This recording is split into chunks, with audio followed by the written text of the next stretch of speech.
Hi students, आज मैं physical science का यानी कि भौतिक विज्ञान का है ना आंसर एक्टिविटी टास्क का आंसर लेके आ गया हूँ आप लोगों के लिए, है ना। तो हम लोग इसको जल्दी से कर लेते हैं बिना टाइम के वेस्ट किए हुए।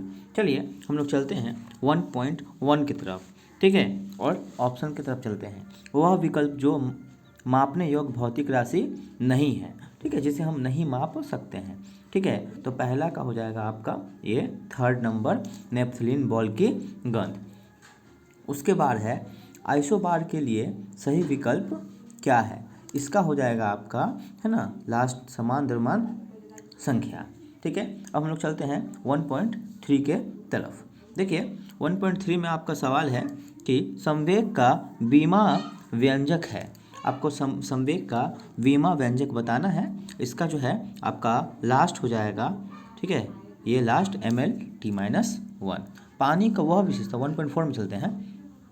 पानी की वह विशेषता गुण जिसके वजह से छोटा कीट जल सतह पर चल सकता है, ठीक है। इसका आंसर हो जाएगा आपका पानी की सतह तनाव, यानी कि ये लास्ट वाला, ठीक है। 1.5 का है ऊर्जा का विमीय सूत्र, आपको लिख करके दिखाना है। तो ऊर्जा का विमीय सूत्र जो है आपका हो जाएगा 3 नंबर mL/t-2, ठीक है। अब चलते हैं 1.6, किसी स्प्रिंग के बल का नियतांक इकाई क्या होगा, ठीक है, बताना है आपको। तो 1.6 का आपका जो हो जाएगा डी नंबर, न्यूटन प्रति मीटर। चलिए आगे चलते हैं 1.7, गर्म और शांत नाइट्रिक एसिड एवं तांबे के रासायनिक प्रतिक्रिया से उत्पन्न नाइट्रोजन का ऑक्साइड कौन सा है, ठीक है। तो 1.7 हो जाएगा आपका नाइट्रोजन डाइऑक्साइड, यानी कि NO2, ठीक है। अब चलते हैं 1.8, एक गेंद को जब लंबवत ऊपर की ओर फेंका जाता है तो ऊर्ध्वाधर पक्ष के उच्चतम बिंदु पर क्या होता है, ठीक है। आप लोग देखते हैं 1 पॉइंट का इसका जो हो जाएगा आपका बी नंबर, ये वाला हो जाएगा, ठीक है। अब आगे चलते हैं, ठीक है, फिल इन द ब्लैंक्स में, यानी कि 2 में। सब 3 क्वेश्चन है और सभी के लिए 1 मार्क्स दिए जाएंगे आपको, ठीक है। देख लेते हैं खाली स्थान एक कोलाइडरी मिश्रण का उदाहरण है जहां निलंबित प्रावस्थान का एक ठोस और लटकता हुआ तरल माध्यम है। देखिए इसमें बहुत सारे एग्जाम्पल हो जाएंगे, ठीक है। फिलहाल हम लोग जो है 2.1 के लिए यहाँ पर सोल डालेंगे। क्या डालेंगे? सोल। इस प्रकार आप सोल लिखकर डाल सकते हैं, ठीक है। या और भी नदी का जल भी आप लिख सकते हैं इसमें, वो चलेगा, ठीक है। चलिए हम लोग चलते हैं 2.2 में। साबुन को पानी में घोलने से प्राप्त विलयन का पृष्ठ तनाव शुद्ध पानी की तुलना में डैश होता है। तो इसका हो जाएगा आपका 2.2 का कम होता है। क्या होता है? कम होता है। आप यहाँ पे कम लिख लीजिएगा 2.2 में, ठीक है। अब हम चलते हैं 2.3 के। शक्ति की SI इकाई क्या है? देखिए शक्ति की SI इकाई वाट होता है। आप यहाँ पर हिंदी में जो है वाट लिख लीजिएगा, ठीक है। तो 2.1, 2, 3 मैंने धीरे धीरे बता दिया, वो आप वीडियो को पॉज करके आराम से नोट कर लीजिएगा, ठीक है। अब हम लोग चलते हैं 3.1, जो कि आपका ट्रू फॉल्स यानी कि सही गलत है। 6 क्वेश्चन है इनसे, है ना। सभी के लिए 1-1 मार्क्स आपको दिए जाएंगे। 3.1 में है आपेक्षिक घनत्व एक परिमाप विहीन राशि है, ठीक है। तो इसका हो जाएगा आपका सही हो जाएगा, ठीक है। इसका क्या हो जाएगा? सही। 3.2 में चलते हैं, ठीक है। यह जो है आपका गलत हो जाएगा, ठीक है। उसके बाद हम लोग 3.3 में चलते हैं, यह भी आपका सही होगा। 3.4 में चलते हैं, ठीक है, यह भी आपका सही होगा। 3.5 में चलते हैं, 3.5 ये भी आपका क्या है? सही है। और लास्ट है 3.6, कार्य एक सदिश राशि है, कार्य एक अदिश राशि हो, किसी भी दिशा में की जा सकती है, इसलिए क्या होती है? अदिश राशि, यानी कि ये आपका गलत हो जाएगा। फिर से देख लेते हैं। 3.1 आपका सही है, 3.2 गलत है, 3.3 सही है, 3.4 सही है, 3.5 सही है और 3.6 जो है आपका गलत है। इस प्रकार जो है ना, 3 नंबर भी पूरे हो जाते हैं। अब हम लोग चलेंगे 4 नंबर में। 4 नंबर में कह रहा है कि एक शब्द या वाक्य में उत्तर दे, मतलब एक शब्द या एक वाक्य में आपको उत्तर देना है। 3 ही क्वेश्चन है, ठीक है। तो चलते हैं 4 नंबर, ठीक है। देख लीजिए 4 नंबर का 1 नंबर है इस प्रकार, देखिए यहाँ पर दिया हुआ आंसर, SI इकाई में CO2 यानी कार्बन डाइऑक्साइड के 1 मोल का द्रव्यमान क्या होगा। ठीक है, इसका हो जाता है 44 गुने 10⁻³ kg। उसके बाद उसके नीचे देख लीजिए 4.2 है, रबर और स्टील के बीच में यंग्स मॉडुलस मापांक के लिए किसका मान अधिक होता है। आप डायरेक्ट सीधे लिख सकते हैं। तो यहाँ पर सॉरी आप गलत लिखा गया है, यहाँ पे लिख लीजिएगा स्टील, है ना, स्टील हो जाएगा, स्टील का मान अधिक होता है। ठीक है, अब चलते हैं 4.3 में, एक अम्ल लवण का सूत्र लिखिए। अम्ल लवण, यहाँ पर 2 सूत्र मैंने लिख दिया है, NaHCO3, NaHSO4, दोनों में से कोई एक ही आपको लिखना है, 2 नहीं लिखना है। ठीक है, इसके बाद हम लोग चलते हैं 5.3 में। ठीक है, 5 में, वो उसके लिए हम लोग देख लेते हैं। ठीक है, 5 में कुछ इस प्रकार दिया हुआ है, STP पर H गैस के घनत्व का मान दिया हुआ है ना, SI मात्रक में H का घनत्व ज्ञात कीजिए। देखिए मैंने ये आपको इस प्रकार लिख कर दे दिया यहाँ पे। ठीक है, आप लोग सिंपली जो है इसको स्क्रीनशॉट करके इसको लिख सकते हैं। ठीक है, चलते हैं 5.2 की तरफ। 5.2 में एक क्वेश्चन इस प्रकार दिया है, आप ध्यान से इसको देखिएगा, हो सकता है कि आपको थोड़ा समझ में ना आए, है ना। तो ऊपर में 3 लाइन क्वेश्चन दिया हुआ है, बाकी नीचे में 3 लाइन जो है 3-4 लाइन में आंसर दिया हुआ है। तो आप इसको जो है आराम से स्क्रीनशॉट ले करके आप लिख सकते हैं, ये 100% सही है। चलिए 5.3 में चलते हैं।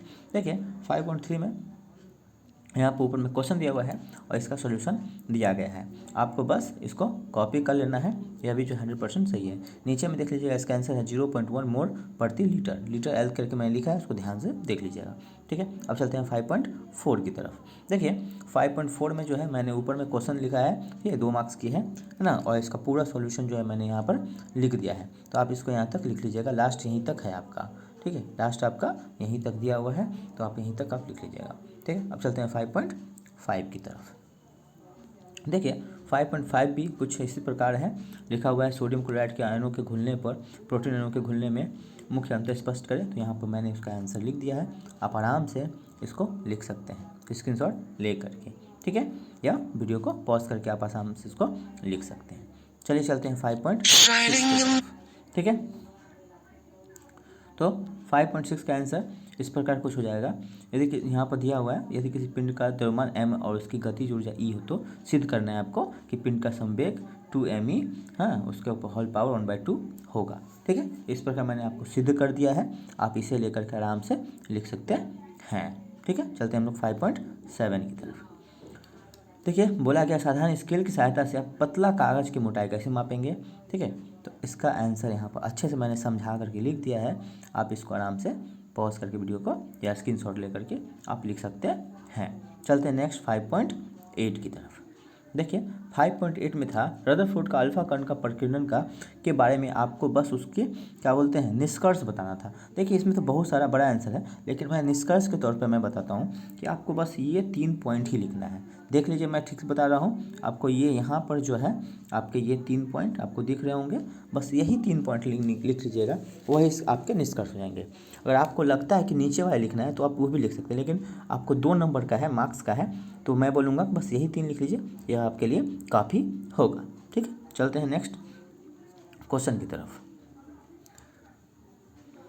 देखिए नेक्स्ट क्वेश्चन है 5.1, 1 मीटर प्रति सेकंड की चाल से गतिज 1 kg द्रव्यमान की वस्तु की गतिज ऊर्जा कितनी होनी चाहिए। देखिए आपको यहाँ पर पूरा आंसर मैंने क्वेश्चन आंसर को समझा दिया है। ठीक है, 1 by 1 करके, तो आप इसको जो है आसानी से नोट कर सकते हैं, यह भी 100% सही है। चलते हैं नेक्स्ट क्वेश्चन की तरफ, जो कि है 6.1 का। एक रेलगाड़ी 60 किलोमीटर प्रति घंटा चाल से चलती है और जब ब्रेक लगा जाती है तो उसमें मंदन जो है 1 मीटर प्रति सेकंड का मंदन उत्पन्न होता है। तो बताइए कि रेलगाड़ी कितने देर के बाद कितने समय बाद रुकेगी।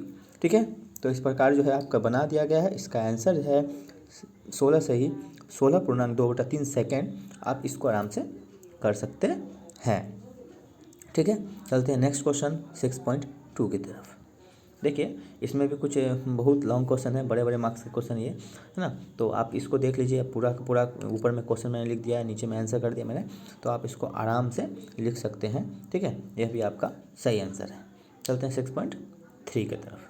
देखिए 6.3 में भी ये आपको बताना है कि किसकी गतिज ऊर्जा अधिक है, तो यहाँ पर मैंने बता दिया है आपको। ठीक है, हल्का पिंड और भारी पिंड में किसकी गतिज ऊर्जा अधिक होती है, तो यहाँ पर आप इसको आराम से लिख सकते हैं। चलते हैं हम लोग नेक्स्ट क्वेश्चन की तरफ। देखिए नेक्स्ट क्वेश्चन मेरा, निम्नलिखित में प्रत्येक का एक उदाहरण दे। गुरुत्वाकर्षण काम कर रहा है। गुरुत्वाकर्षण कब काम करता है? जब कोई वस्तु ऊपर से नीचे की ओर गिरती है पृथ्वी पर, ठीक है। उसके बाद है बी नंबर, गुरुत्वाकर्षण का बल विरुद्ध काम करना। इसमें बहुत सारे ऑप्शन हो सकते हैं। हम लिफ्ट में जब जाते हैं ऊपर की तरफ तो गुरुत्वाकर्षण के विरुद्ध जाते हैं, ठीक है। या किसी चीज़ को ऊपर फेंकते हैं तो गुरुत्वाकर्षण के विरुद्ध फेंका जाता है, ठीक है। इस प्रकार आप इसको जो है लिख सकते हैं। 3 नंबर है सी नंबर, वस्तु के विस्थापन के बावजूद गुरुत्वाकर्षण बल कार्य नहीं करता है।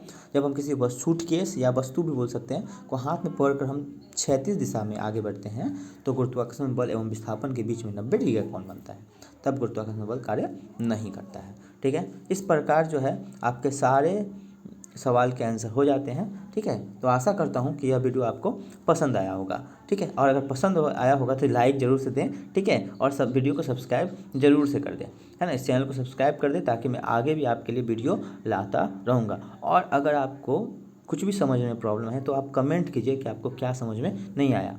मैं आपको कोशिश करूँगा दोबारा नेक्स्ट वीडियो में ऐसी कोई गलती ना करूँ जो आपको समझ में ना आए, ठीक है। चलिए, गुड नाइट।